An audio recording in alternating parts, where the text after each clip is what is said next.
Formula One has revealed a 24-race schedule for 2023, which begins in March in Bahrain and concludes in November in Abu Dhabi.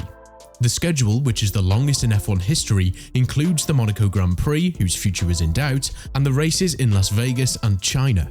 The calendar was put together in recent weeks by F1 owners Liberty Media and has now been ratified by an e-vote of the FIA's World Motorsport Council. One of the key considerations has been for the F1 schedule to avoid a direct clash with the Le Mans 24 Hours. The prestigious sports car race is scheduled for the 10th and the 11th of June, the week between the Spanish and the Canadian Grand Prix. Mohammed Ben Sulayem, president of the FIA, stated on this issue, "The presence of 24 races in the 2023 FIA Formula One World Championship calendar is further evidence of the growth and appeal of the sport on a global scale. The addition of new venues and the retention of traditional events underlines the FIA's sound stewardship of the sport. I am delighted that we will be able to take Formula One's new era of exciting racing created by the FIA's 2022 regulations to a broader fan base in 2023. In framing the 2023 F1 calendar, WMSC members have also been mindful of the timing of the prestigious 24-hour of Le Mans.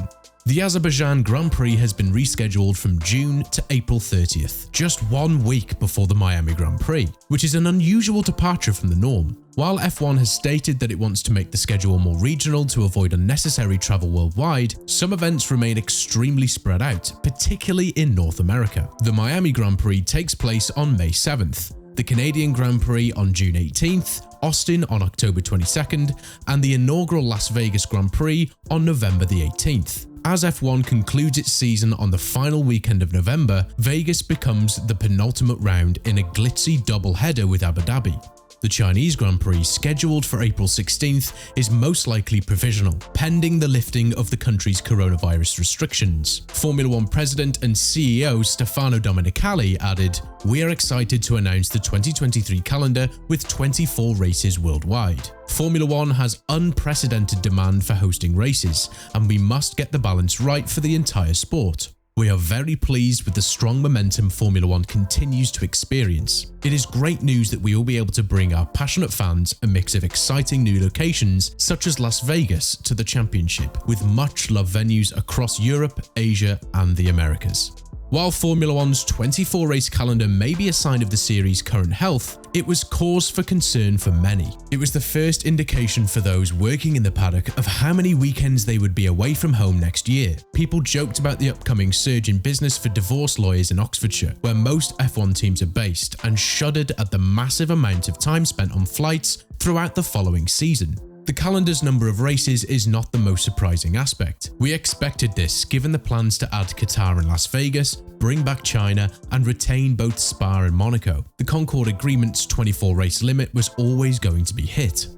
The grouping of races has also been a source of frustration for F1, pairing Baku with Miami, and Montreal a month later, putting Qatar nowhere near the other Middle Eastern races on the calendar, and having Austin only a month before Las Vegas, the latter forming a double header with Abu Dhabi to close out the season. On the surface, some of it doesn't even make much sense, especially after F1 stated its intention to regroup geographically where possible, and that's before we even get to the triple headers. Remember when the first one happened in 2018, and teams declared they would never do it again, and that their return in 2020 was purely because of COVID? Next year, we'll return to 2 triples, USA, Mexico and Brazil, and Emilia-Romagna, Monaco and Spain. 5 races in 6 weeks to finish the season might be exciting for fans, but it will tax the paddock. So what are the reasons for the seemingly confusing scheduling?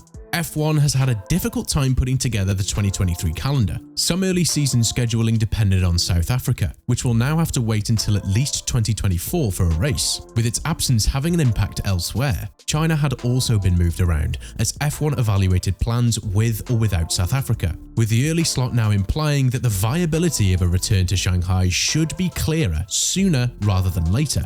Given their proximity, splitting up Bahrain and Saudi Arabia at the start of the year may appear strange, but there is some logic behind it. With testing scheduled in Bahrain 1 week before the season opener, combining the first 2 races would have resulted in another triple header. The gap allows teams and personnel to return home after their time in Bahrain. But what happened to the plans to organise races geographically? This was one of the most severe criticisms at F1 following the calendar's release. The amount of air travel involved. 133,570 kilometers going from one race to the other without any home visits appears to be a huge step backwards for a series aiming to achieve zero carbon emissions by 2030.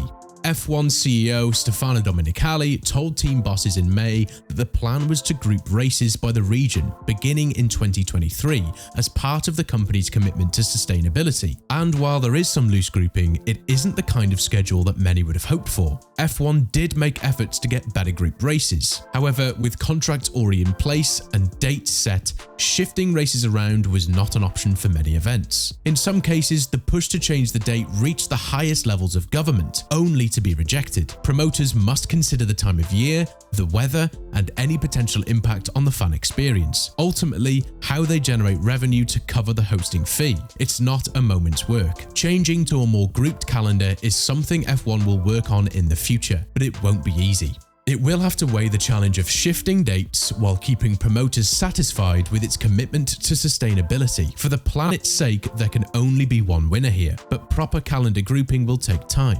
So how are people around the paddock reacting to the news? With the 2023 calendar set to feature 20% more Grand Prix than the calendar from just 10 years ago, Red Bull boss Christian Horner was asked if such a demanding schedule is the right direction for the sport to take. Talking about 24 weekends out of the 52 in a year doesn't feel too much. But when you look at the venues coming in, you think, okay, I'd go an extra weekend for Vegas. If South Africa were on the calendar, I'd definitely do an extra weekend for that as well. China might be coming back, it's an important market, and I think they are working hard to make the weekends shorter and operationally more bearable for the teams and the travelling staff. It will need that combination, but it's right on the limit.